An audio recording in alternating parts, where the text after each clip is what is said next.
Welcome to the Gifts for Glory podcast, where we celebrate and promote men and women using their gifts for God's glory. Know someone who is making an impact for God's kingdom using their gifts, talents, and passions? We'd love to meet them. Send us an email at podcast@giftsforglory.com. That's podcast@gifts4glory.com. And now here is our host, Dave Ebert.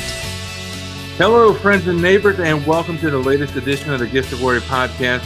We're really excited to have you here as we continue to celebrate National Humor Month. And a huge thank you to our Patreon supporter of the month, Dr. Felicity Joy, host of Simply Felicity Media and Black Conservative Female. You can check out her shows, which are on the Creative Motion Network on Roku. You can also find her on Facebook at Make Felicity Your LC or at Black Conservative Female. Find her on Facebook and connect with her and her awesome shows, which are on the Creative Motion Network. So we thank you to Felicity for being our patron of the month. If you're interested in supporting what we're doing, we'd love to have you come alongside us and be a patron. Find us at patreon.com/giftsforglory. And we just love any support that you'd be interested in sharing with us. And let's now jump into our Devotions with Dave segment here. We're actually going to go very much to the very beginning, which is Genesis 1, the very beginning of the Bible. We're going to go to Genesis 1:1. Everyone knows it. We'll read from the NLT. In the beginning, God created the heavens and the earth. And it's so important. And it is inspired a little bit by this week's release of episode 1 of season 2 of The Chosen. I won't spoil why that's important, but I think that if you watch the show, you understand. It's the beginning. It's the beginning of all things. And for me, this verse and this passage where we're talking about God created everything, he did it by speaking. And I always look to that as something that teaches us, since we are made in his image. Verse 27 says, so God created human beings in his own image. In the image of God, he created them. Male and female, he created them. So he created us in his image. God created us in his image, and he speaks an entire universe into existence. So in our much more finite ability, we have a lot of power in our words. So I just want to encourage you to realize that there is power in your words. There's power to tear down, or there's power to build up. But if God can create an entire universe just by speaking, we on a much smaller level can create so much good in the world by speaking, because he gave us that ability, because we're made in his image. So that is our Devotions with Dave segment, Genesis 1:1. I hope that speaks to you. Now let's get to our guest. Our guest, he is a comedian. You might have seen him down with our good friends at Gutty's Comedy Club. We're continuing National Humor Month. So let's get started with a clip of our guest, Kyle Yamada, performing at Gutty's Comedy Club last year. So here's the clip. I hope you enjoy it. But I've got to admit, it was a little weird growing up in South Dakota, being half Japanese. Because there's no other Asians there. It's like one lady the other day said, well, Kyle, did you grow up in an Asian community? I'm like, I grew up in South Dakota. My dad is the Asian community.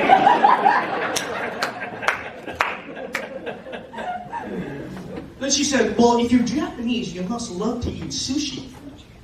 Listen, you order sushi in South Dakota, they bring you a rainbow trout with rice-a-roni. With a side of ranch dressing. Here you go, sir.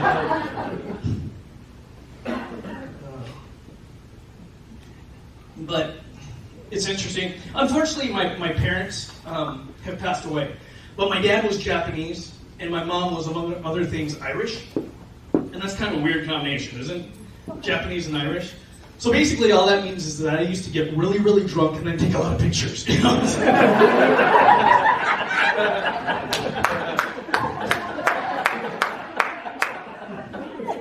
Cheese. I also eat corned beef and cabbage with chopsticks. I don't know. The one I like that I get a lot is when people come up to me and they say, well, Kyle, if you're Japanese, you must know karate. What? And they say this to me like just because of the fact that I'm half Asian, that I popped out of the womb a second-degree black belt, you know? Like my mom was in the delivery room and was like, Mrs. Yamada, we can see the head. Push, push.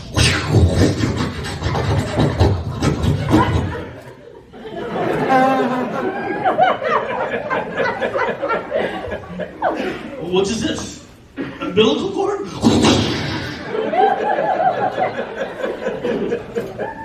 Doctor, you better not slap me again.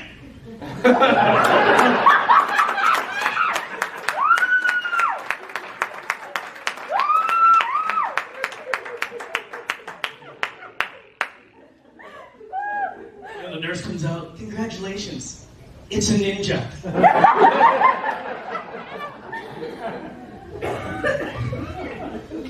So, I'm married, I have a wife, I have 2 kids, and we really try to do things as a family. And one of the things that we really love doing is going to Japanese hibachi steakhouses. You guys know the ones, right? That the chef cooks right in front of you and puts on a show, right? It's like, you like egg roll? Egg roll! Japanese egg roll!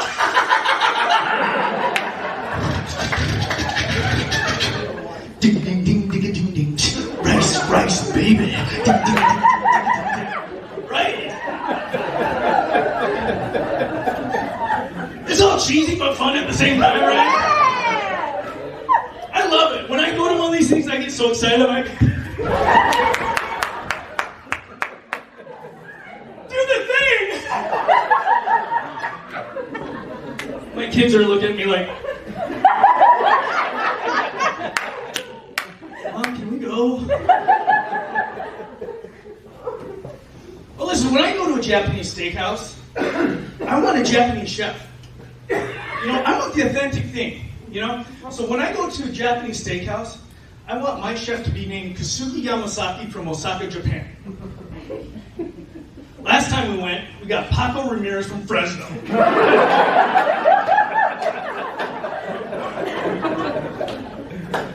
When he comes out, hey, how's you doing? And I even called him on it. I'm like, dude, are you even Japanese? He looks right at me and he goes, si.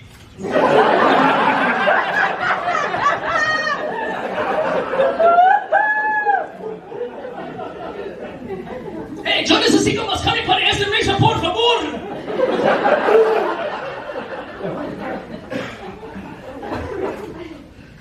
And that one, what was even more weird was he told us the specials while he was beatboxing. He was like, spicy tuna roll, yakisoba, 2 for $1 tonight. I'm like, what's going on? I didn't know where I was. I was like, I didn't know if I was at a Taste of Tokyo, Casa Bonita, or the Boom Boom Dance Club.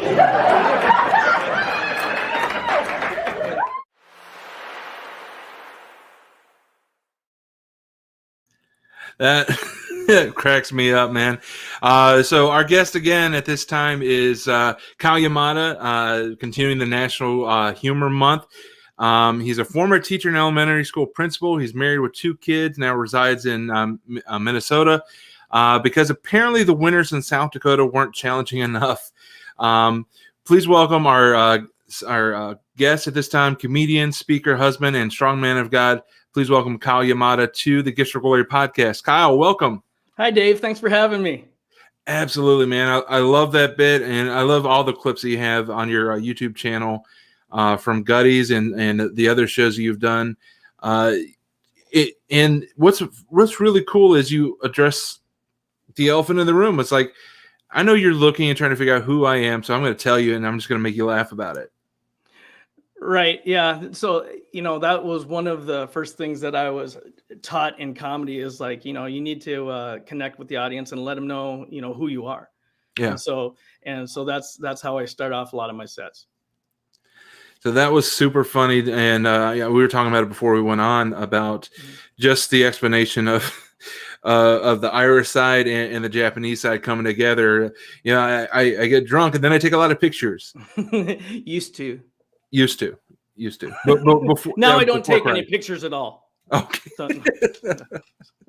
I had a memory on the camera, Right. so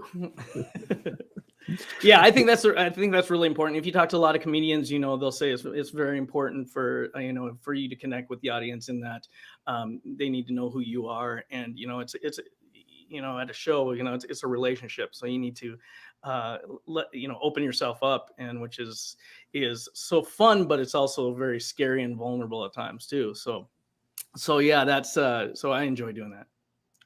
how much of your material has been born out of your time in education? You know, I do education humor, but I have yet to even jump off that cliff yet, so to speak. Yeah, I do. You know, I do. It's interesting because I'm supposed to do my first show for teachers here in a few months, and so I'm getting ready for that. And I realize that I don't actually have as much education material as I do in here. So I need to get to writing, but yeah, I do. You know, I try to, you know, I've been in the shoes of educators, teachers, and administrators. So you know, when I'm on stage, you know, there's always teachers in the audience, so I like to connect with them. So I do have some. So during COVID, and you know, obviously there weren't a lot of performance opportunities, a lot of time to get out.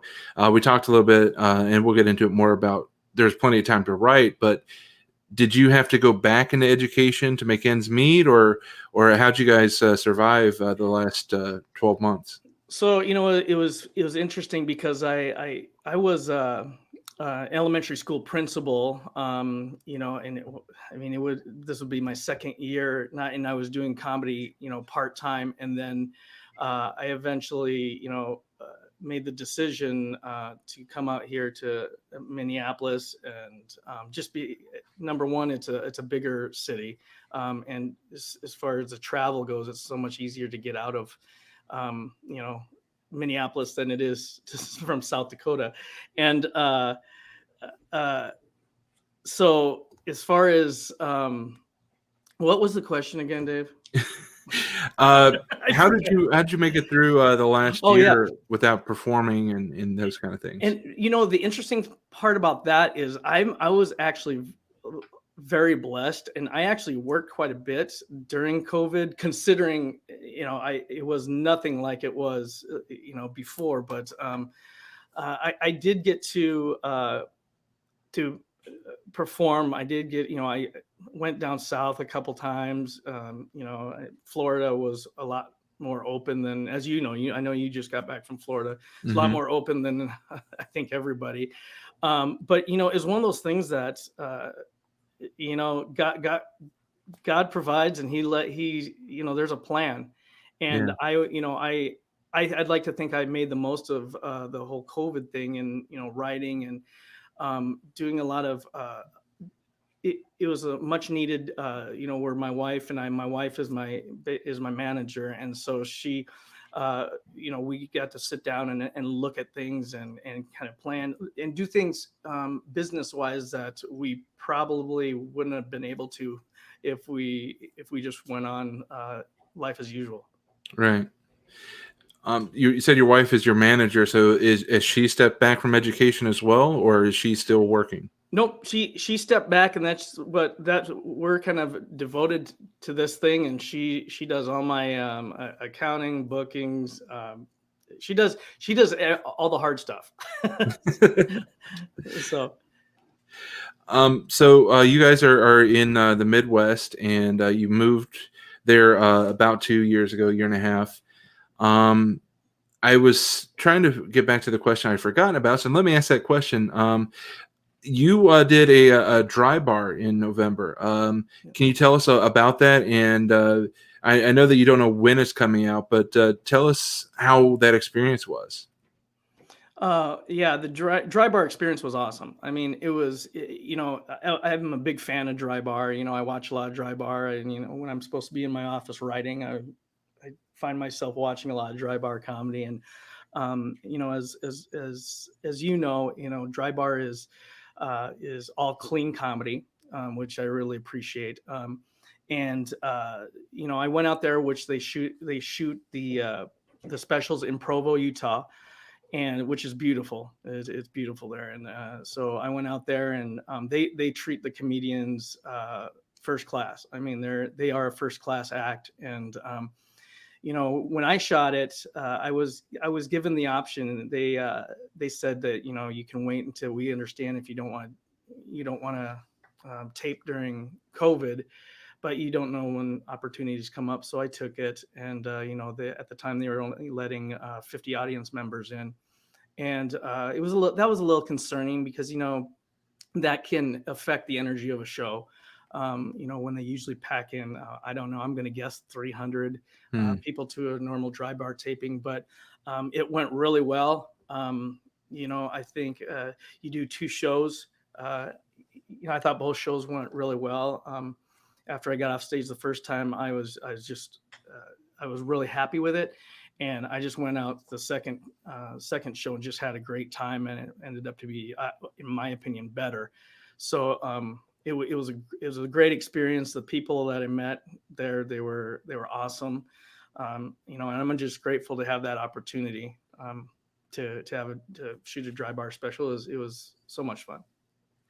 Where you're doing 2 shows, do they kind of piece them together to create one solid performance, like one solid, you know, audience reaction, or was one kind of like the dress rehearsal and then one is the actual shoot? So they film both of the shows, and they will piece them together. And it's interesting because they asked for the comedians' feedback after the shows, as what was your favorite set? Is there anything you'd like to omit from this first set or second set?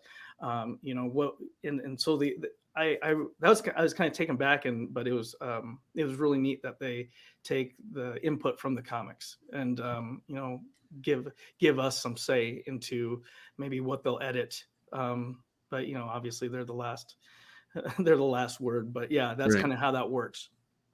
Did you have a did they let you name the show, or is that something that they do when they put the final product together? No, when you're done, you're done. You know, Yeah. and so you don't. Yeah, we don't. Well, and I don't know in previous seasons. At least I didn't get the option to. I should say that. Okay.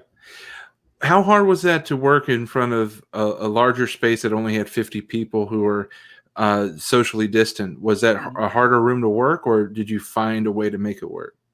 You know, it was interesting because like I said before, it's a little bit of a concern because only 50 people, in which usually they put in. I'm going to guess about 300 or so, and the space itself is not very big. I mean, if you watch Dry Bar comedy, you know, you would think it's a lot bigger, and it's just like a lot of things on TV. Hmm. But you know, they did a really good job of spacing, and even with the cameras, making it look fuller. And but the acoustics in the studio were outstanding. And you know, I couldn't have asked for anything more as far as crowd reaction. I actually opened the show. There's 3 comics who shoot their specials, and I was the first one in both shows. And you know, I've been an opener and a feature, you know, before, and it's, you know, it's sometimes it takes some time to warm up a crowd, but that crowd was hot. I mean, they were a lot of fun. Awesome. Now you do stand up, and then you also do speaking. What are some of the things that you focus on as a speaker? You know, I don't do a whole lot of speaking. I'm just starting to kind of venture into that. Okay. And I have been booked. Actually, right before COVID, you know, I you know, like a lot of comics, I lost a lot of work through COVID. Several of them being like a Christian singles event. I was doing a couple marriage retreats, and you know, I love to do those. And so I speak about, you know, because as we'll talk about, I'm assuming later in the show, Hmm. you know, I've just like everybody else, I've had some real ups, real downs. And you know, I share a lot of that, and how much you know, my faith in the Lord has gotten me through everything.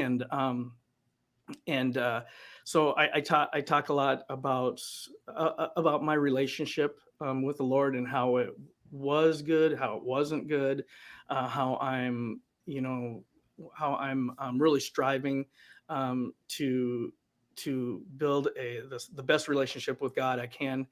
Um, and then I also talk a lot about marriage stuff, because I do believe that marriage is a gift from God.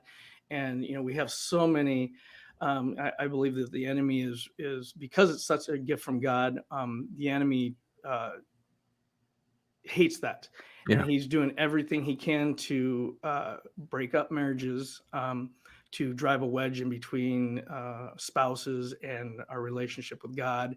And so I feel led to speak to married couples too, and not that I'm the guru of marriage, because I'm certainly not. But I've learned that I can learn a lot from other couples, um, people who have been married for a short time, people who've been married for a long time. So that's something I really enjoy. Yeah, and you're so spot on. I believe that Satan is truly trying to tear apart as many marriages as possible, because not only is a broken marriage affecting the husband and wife, but there are many times there are kids involved, and now their lives are impacted. Right. And all those that are in that family, now they can't do ministry because their primary ministry at home is eroded, and the foundation for outside ministry outside the home is now weakened. So if he can take out the marriage and attack a family, he's taken out a group of people with one fell swoop. And I've seen it. You see it in the church a lot, that there's a lot of marriages that fall apart, and then suddenly you see it impact the kids. It impacts the Mhm. entire church. So marriage is a gift, and it's also a primary target, which is kind of true of all gifts from God, that it's a major target for the enemy to come after. Right. And one thing that I've learned in the last few years is that, I've learned that, your spouse is is not the enemy. And I think a lot of times when things don't go the way you think it should be going, or things aren't going smoothly, a lot of married couples see their spouse as the enemy. And, that couldn't be further from the truth. The enemy is the enemy. Hmm. And that's something that I think that we all, as married couples, especially Christian married couples, need to focus on. And and we need to understand that we put on the armor of God, and and the enemy can't do anything about it. But it's interesting, because I in fact, a a date night day after tomorrow, and I was sitting down putting my stuff together earlier in the week. And I think about how, if I was a military general, I would never ever send in troops into battle or a war without having weapons or armor, or being prepared in general. Hmm. Yet every day that we're, especially Christian married couples, and all of us in general, we go into a war every day. Yeah. And then the enemy is trying to attack us every day. Yet many of us Christians go into that war or battle without putting on the armor of God. So I'm reminded of Ephesians chapter 6. Hmm. Like the Apostle Paul said, put on the armor of God. Yeah. But we wake up every morning, and a lot of us, me included, um, go into that war without that armor. And if we go into a war without the armor of God, I mean, what do we expect is going to happen? Exactly. And you've touched on it, and the bar below says, of course, that you're a Christian comedian, speaker. So let's get into faith. Let's talk about your faith journey. Were you raised in a Christian home? How did you find your own relationship with the Lord? Yeah, I was born. Well, I was born, Dave. Yes. But no, I was raised in a Baptist church in South Dakota, and interestingly enough, my wife grew up in the same church. We've known each other actually, pretty much our whole lives. And I was taught the word, and I knew Jesus loved me, and I considered my Christian from a very early age. Um, and so, but I will say, then I went away to college, and I played baseball in college, and baseball, took precedent over anything, and having fun Mhm. as well. And so I was pretty far from God. I mean, I didn't live the lifestyle as a Christian lifestyle at all. And then after college, I actually, not too long after I graduated college, I moved out to LA. And we lost remember, one of the reasons, probably the primary reason that I moved to LA was that my family, my mom's side of the family, actually my dad's side of the family at that time, were there too. And we lost my grandfather. And we grew up in South Dakota, and all of our family lived in Los Angeles. So I didn't grow up with cousins or grandma and grandpa. We went out to visit like once a year, but Mhm. so I wanted to spend more time with them. I wanted to get to know them, and so I moved out there, and my sister was out there at the time. And I actually slept on her couch for the first few months, and that's where I got into comedy. And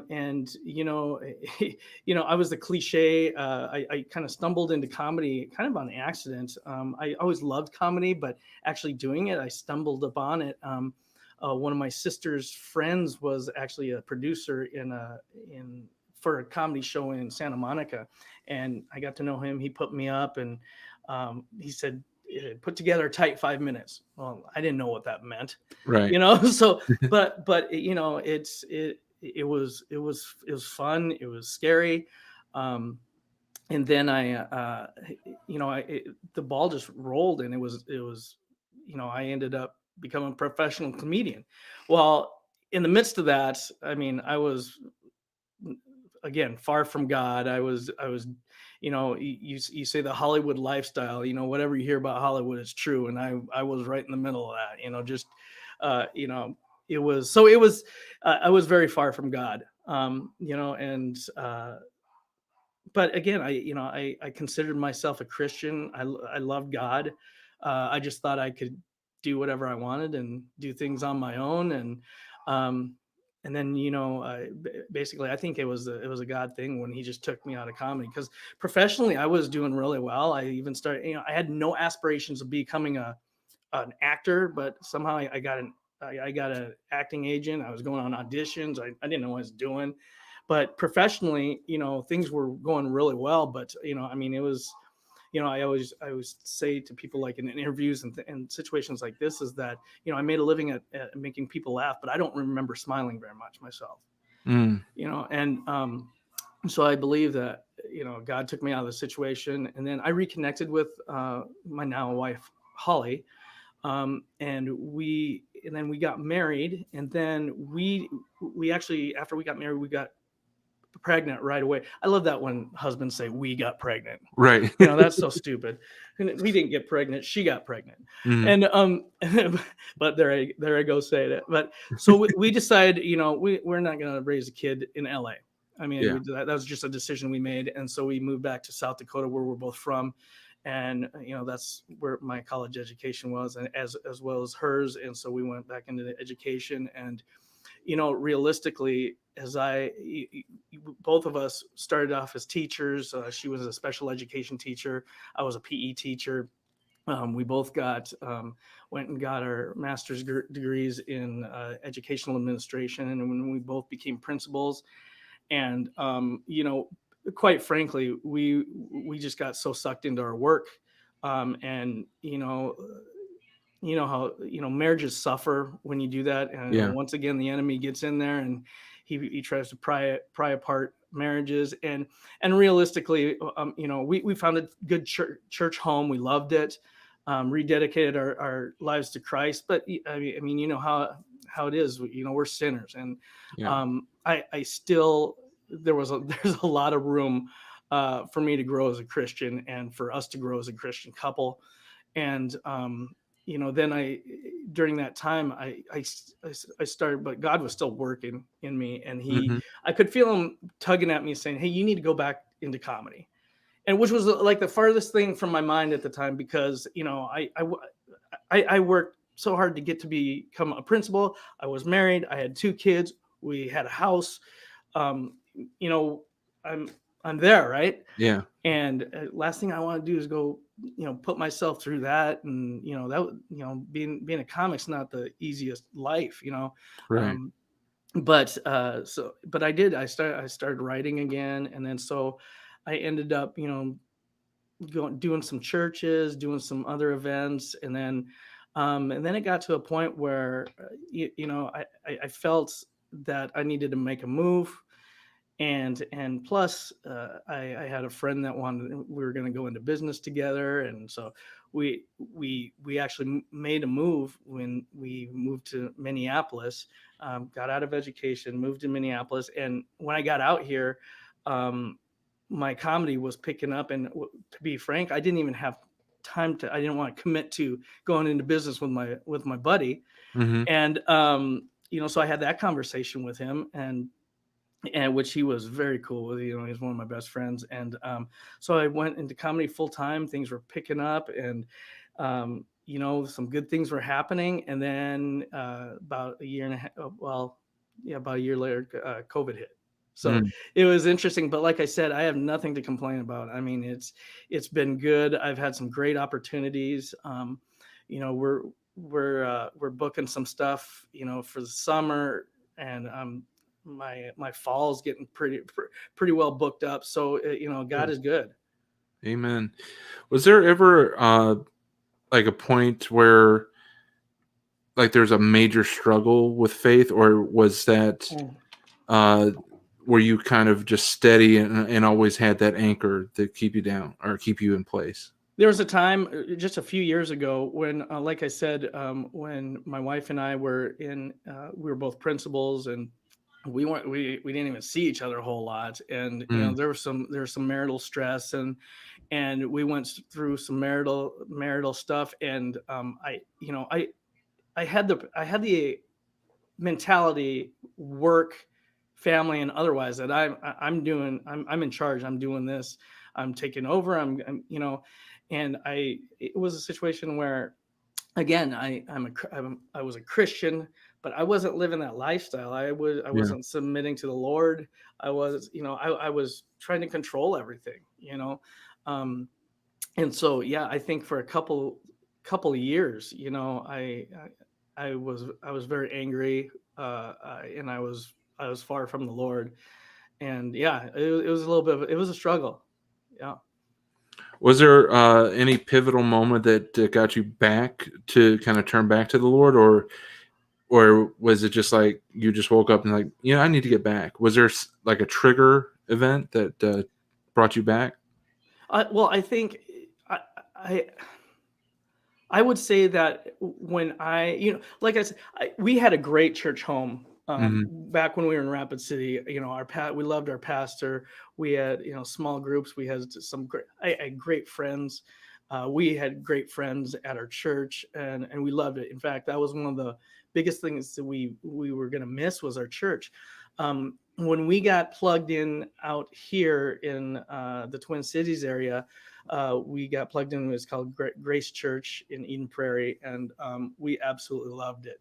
And I was reluctant to get into any men's groups or small groups. My wife pushed me to do it, um, and I would say that getting together in that community and the community that I got plugged in with really helped me change my way of thinking. I Hmm. think that the Lord put it on my heart to pursue Him more. Okay, Um, good. you know, I I remember growing up, I was never taught. I had my Bible. I never read my Bible when I was Hmm. younger. I never did. I had a Bible. And it was just collecting dust on my nightstand. But I really learned how to read the Bible and the importance of memorizing Scripture and hiding the Word in your heart, Yeah. by the small community that I got plugged into. And just by chance, I was in this men's group last year, and then I signed up for another one to where we studied Ephesians this year, Ephesians and Colossians, and I haven't really studied the prison epistles, but it was amazing, and I actually got in this. Grace Church is a huge church, it's big, but I just so happened that I got plugged in with the same guys this next time. Nice. This next time, and there was a reason for it, and we become really close. In fact, I'm missing it tonight to spend time with you, Dave. And I've been Oh. getting some texts. They're kind of giving me a hard time, but I'm sorry about that. no, it's all good. Give the guys my my apologies and appreciation for sharing you, because I love your comedy. I love your passion, and I love the fact that you don't hide that you have faith, that you're a follower of Christ. There are a lot of comedians who are Christian that don't put that on the marquee because they're afraid that that limits them. Where I think it's pretty easy to find that Kyle believes in the Lord and he's not afraid to let people know. Well, I appreciate that, but I will say that I've struggled with that for a while because I haven't always been like that. In fact, I've caught myself times, even just within the last few years, where it's like, even in the email, it's like, should I mention that I'm a Christian comedian or just a clean comedian? And I've struggled with that, but I have come to realization and an acceptance that I think this is what I'm called to do. And you and I were talking about this earlier, about how I used to do a lot of clubs, a lot, and I don't I think it's I think club comedians are nothing. I'm a fan of a lot of them, but a lot of times you can feel out of place, when there's a Christian comedian being in a club. But and that's why I appreciate, I know you know the guys down at Gutty's in Indianapolis or Greenwood, Indiana, and which is one of the only clean comedy clubs that I know of. Yeah. And I mean, they might have, other clubs might have clean nights or things like that, but Gutty's is, and they brought me in what was it, I don't know, a couple of years ago, and the vibe was so awesome, and I love those guys and what they're doing and their vision, and that's why I appreciate them so much. And but yeah, so that's it's just a situation where you need to be true to who you are, and some of us, it takes a little bit longer to figure out who that is. Right. Yeah, and that's one of the things. We're slightly different in that my focus has always been improv comedy. Right. And we've had discussions as a team before of, are we a Christian improv group or are we a clean improv group made of Christians?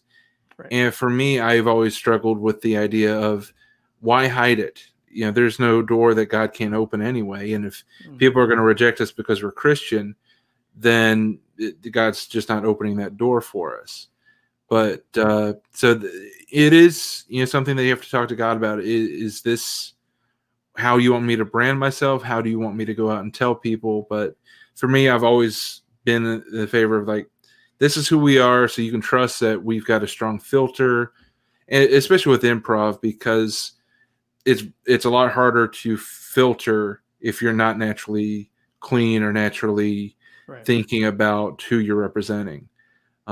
Because I know that there's some Christians that do secular improv, and I'm sure some Christians who do comedy, and they cross those lines because they think that they can kind of segregate the stage from their faith. And that I would never want to do, even if we don't market ourselves as Christian. Mm-hmm. Right. And one of the things that I've struggled with that is the fact that, it's like in our personal life, it's like, well, I don't know if I can live up to that. I don't know if I can live up to the label of being a Christian comedian, because we're all sinners. I mean, and what if I I don't know if I'm worthy of saying that I'm a Christian comedian, but that's that's another thing that I've come to realize in the last few years is that, I think that's a Baptist in me. So, just accepting the fact that, we're not perfect, and it's okay not to be okay, Yeah. and so I think that was a struggle. I don't know if I can call myself a Christian comedian because I'm a sinner. Yeah. It's like, well, we're all sinners, and we've got to be okay with being not okay. Yeah, absolutely. Absolutely. So, for those that might be interested in booking you, I know you said that your fall is kind of booking up or is filling up. Where's the best way? Is it through your website or do you have an agent? How do people get a Dave, hold? I've got, first of all, I've got a lot of dates open. Don't listen. Yeah, I mean, let's be careful. I'm taking calls. So, so I was no, trying to create the yeah. urgency. Yes. Well, my website is KyleYamadaComedy.com. So certainly go there. I'm not the best social media guy, but I'm on Facebook and Instagram at Kyle Yamada Comedy. So yeah, if you go to my website, KyleYamadaComedy.com, there's inquiry information that you can plug in, and yeah, I'd like to partner with you to make some shows happen. So check it out, KyleYamadaComedy.com. It's there on the screen for those watching the video, whether you're watching live on social media or you're watching the replay on the Creative Motion Network on Roku. Be sure to check out KyleYamadaComedy.com. So Kyle, it's now time for the first of our two final segments. This is the interrogation, 7 random questions that wouldn't have otherwise fit in the conversation. So let's get it started. All right. So question number 1 is, what is your go-to comfort food? Oh, that's a good one. Steak. Nice. I've All right. got a lot, but I'm going with steak. Yeah. Nothing wrong with steak. I mean, God talks about it all the time in the Old Testament. There's a pleasing aroma. It's a pleasing aroma. That's right. That's right. God loved a good barbecue. You get a little dry rub with the spices, a little bit of olive oil, and he went to Dave, town. easy, man. I haven't eaten yet. Oh, okay. I'm And, sorry. All right. did you also know? By the way, did you also know that I was a vegetarian for 8 months? You were. I did. I tried to become a vegetarian for 8 months. It didn't take. I didn't think it was awful. It was terrible. And my wife actually made a vegan meatloaf. Oh no. Yeah, that's like saying my cousin is an anorexic sumo wrestler. Right. Those two words don't belong together. Meatloaf, vegan meatloaf. Right. It didn't work. It was terrible. So, and if the vegan vegetarian lifestyle is so awesome, why do they have to make it taste like meat? that's what I'm saying. There's right up here in downtown Minneapolis. They have a vegan butcher. I don't understand that. You can get anything that's vegan, ribs, steak, roasts. It's ridiculous. I don't get it. I don't get it. I don't either. You can see from my image, I'm not vegan at all. I like the red meat. We did a Daniel fast to start the new year, and I love God's sense of humor that a fast goes so slow. Yes, that's right. All right, let's go to question number 2. Okay. Where was your worst bombing experience? Oh, that one's easy. So when I was a feature on the road when I started back in LA, and I got a road agent, and he sent me to actually it was Moorhead, Minnesota, which is not far from here, but it's right on the border of North Dakota and Minnesota, and it was a Monday night. And Monday Night Football. It was in a sports bar where where the Vikings and the Green Bay Packers were playing in a sports bar in Minnesota, in the middle of nowhere. And I had I literally had 2 people in the audience. It was a married couple, and you know, it was interesting. It was like if I did a show at my dinner table, I'd have more audience. So it was very interesting. Plus, there was a lot of people from the bar yelling at me to shut up because they're trying to watch the game. Right, right. So that's easy. All right. So, question number 3: with whom from Scripture do you most identify? Ooh, that's a great question. There's so many good ones.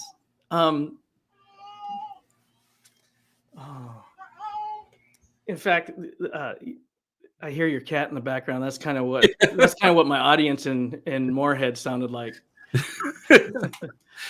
Yeah, I tried to throw a pillow at her to be discreet, but it didn't work.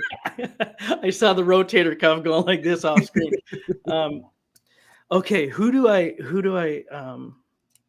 identify with in Scripture? Oh goodness. I mean, that's a great question. Probably, I want to say Adam. I mean, I'm just going to go with an easy one. I'm going to say Adam because, he's probably clueless. I mean, he's looking around and what am I doing here? So I don't know. I don't know. That's a very tough question. Do you blame your wife for your sins? Is that a question? Oh, it was just a follow-up because you said you identify with Adam. I was like, well, do you blame your wife for your own mistakes? Okay.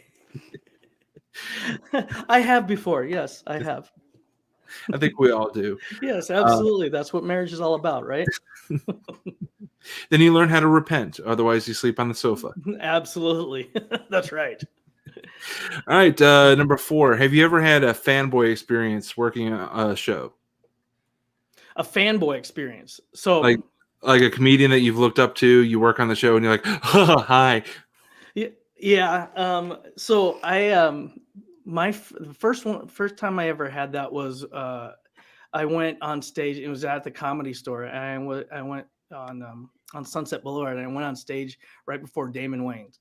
Wow. And it's so interesting, and it dawned on me after that because I think I did like 5 or 7 minutes. It was a showcase set, and I did like 5 or 7 minutes, and I worked so hard for that 5 or 7 minutes. You get a spot at the Comedy Store in Hollywood, and I worked so hard on that 5 minutes, and it was okay.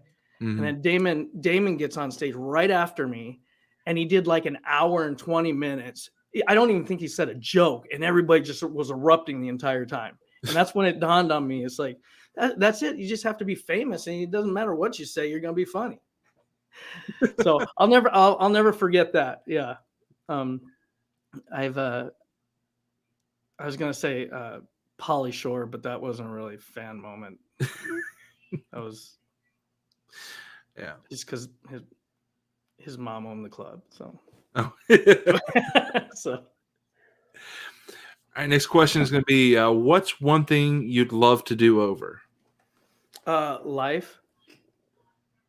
No. One thing that I would love to do over, I would love to play, like I mentioned to you, I grew up playing baseball, and I went to college, and I played baseball in college. I wouldn't mind doing that over because I didn't work as hard as I know I can, and I'd like to see what would happen if I, just like a lot of us, if I knew what I knew back then and I'd apply it and worked harder, I think I'd like to do that.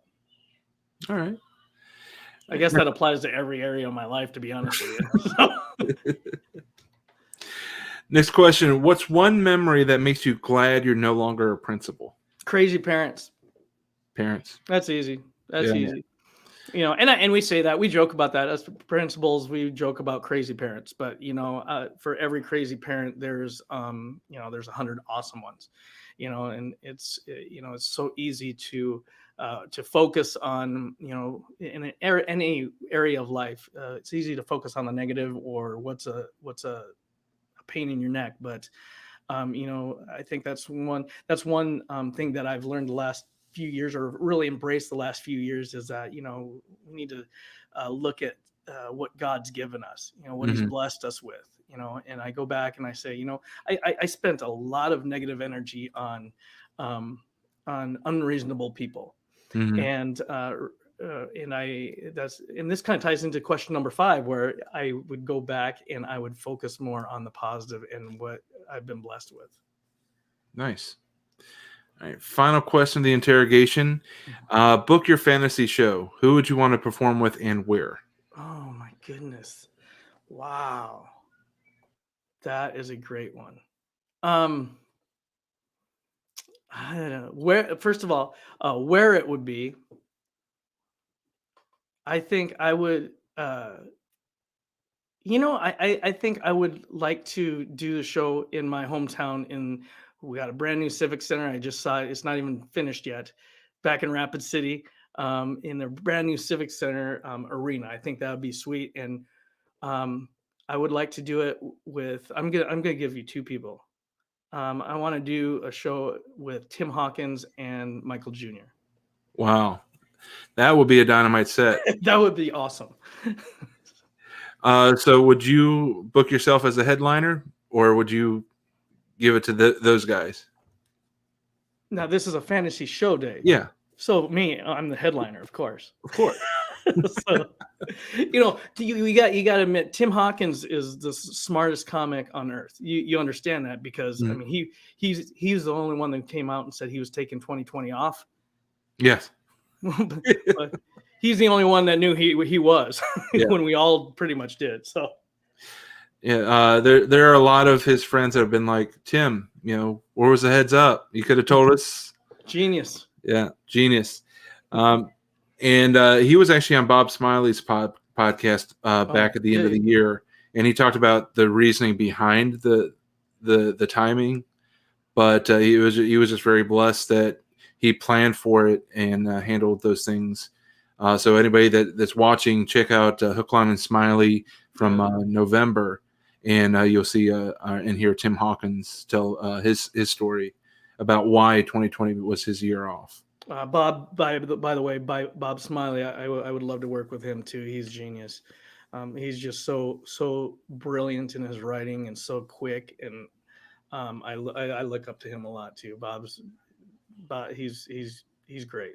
Yeah, I love Bob because he's self-deprecating without being like pitiful. Absolutely.